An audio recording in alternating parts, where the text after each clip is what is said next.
Salam dan bahagia Ibu dan Bapak Guru. Pada video kali ini, kita akan membahas elemen kedua dalam dimensi bernalar kritis, yaitu elemen menganalisis dan mengevaluasi penalaran. Pada elemen pertama, kita membahas proses berpikir yang membekali pelajar Indonesia dalam mengambil keputusan berdasarkan informasi dari berbagai sumber yang relevan dan akurat. Nah, elemen kedua ini adalah kemampuan di mana pelajar Indonesia bisa membuktikan penalarannya dengan berbagai argumen dalam mengambil suatu kesimpulan atau keputusan.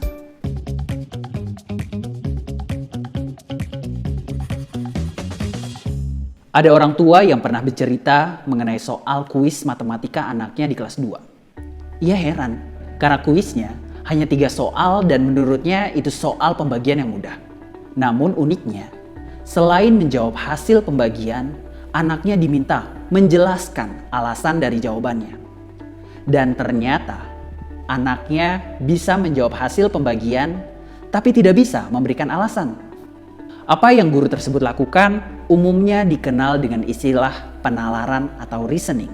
Sederhananya, penalaran adalah memberikan alasan yang logis di balik suatu pernyataan atau kesimpulan.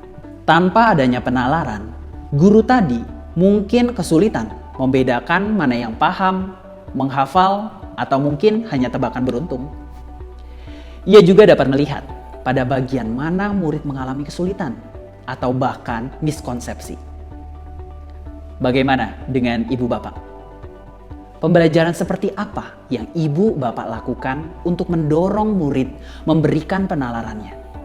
Ibu dan bapak, elemen menganalisis dan mengevaluasi penalaran adalah elemen yang menguatkan bagaimana penalaran murid kita dalam mengambil keputusan atau tindakan dari suatu permasalahan. Murid diharapkan dapat menggunakan nalarnya sesuai kaidah sains dan logika, serta melakukan analisis serta evaluasi dari gagasan dan informasi yang didapatkannya, sehingga mereka mampu menjelaskan alasan yang relevan dan akurat di balik pengambilan keputusannya.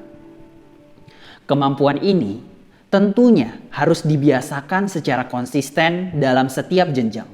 Guru matematika dalam cerita saya tadi menggunakan cara sederhana dalam pembiasaan di kelas, namun sangat efektif. Lalu, seperti apa alur perkembangan yang diharapkan dari elemen ini? Seperti apa contoh pembelajarannya di kelas? Pada jenjang PAUD, murid dilatih dan dibiasakan untuk menyebutkan alasan dari pilihan atau keputusannya. Misalnya, saat kegiatan bermain balok, kita dapat meminta murid menyebutkan alasan dari susunan balok yang dibuatnya.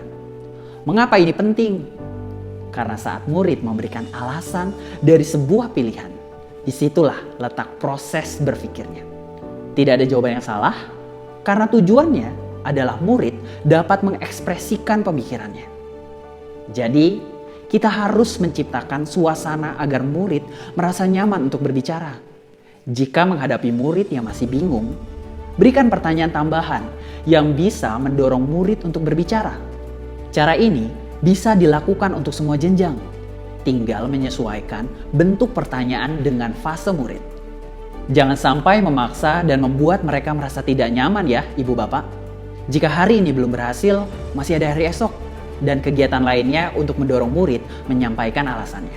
Di akhir jenjang SD, murid diharapkan sudah mampu menjelaskan alasan yang relevan dan akurat dalam penyelesaian masalah dan pengambilan keputusan atau kesimpulan. Untuk membiasakannya, setiap guru mata pelajaran apapun bisa menerapkan penalaran seperti yang dilakukan guru matematika pada contoh di awal.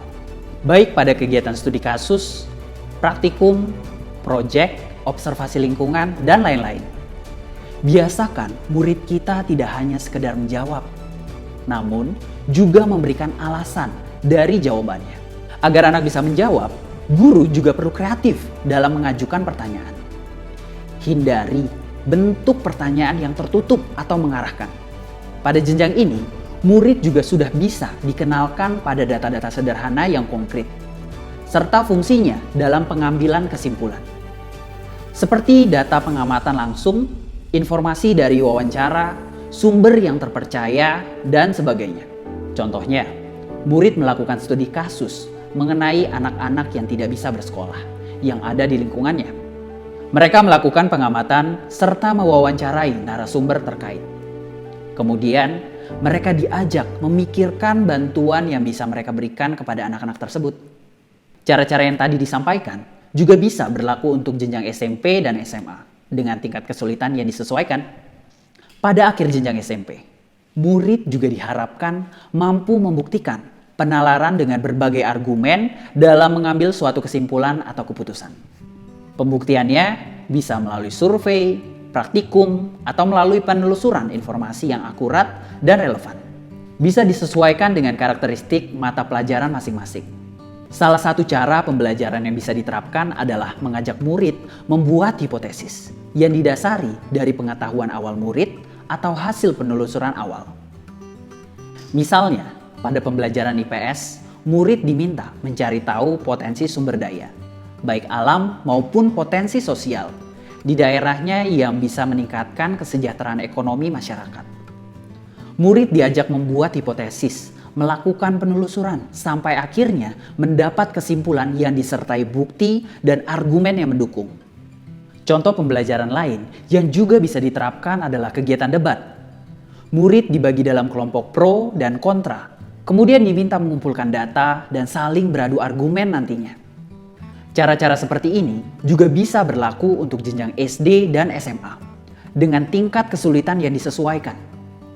Pada akhir jenjang SMA, murid diharapkan mampu menganalisis dan mengevaluasi penalaran yang digunakannya dalam menemukan dan mencari solusi serta mengambil keputusan. Misalnya pada pelajaran sosiologi, murid melakukan riset di sekolahnya untuk mencari tahu perubahan sosial akibat kecanduan gadget. Dalam mengambil kesimpulan, murid diajak menganalisis data-data yang beragam. Misalnya melalui survei di lingkungan sekolah, informasi medis, artikel riset ilmiah, dan lainnya. Murid juga diajarkan mengevaluasi terkait penggunaan data dan informasi yang dipakainya.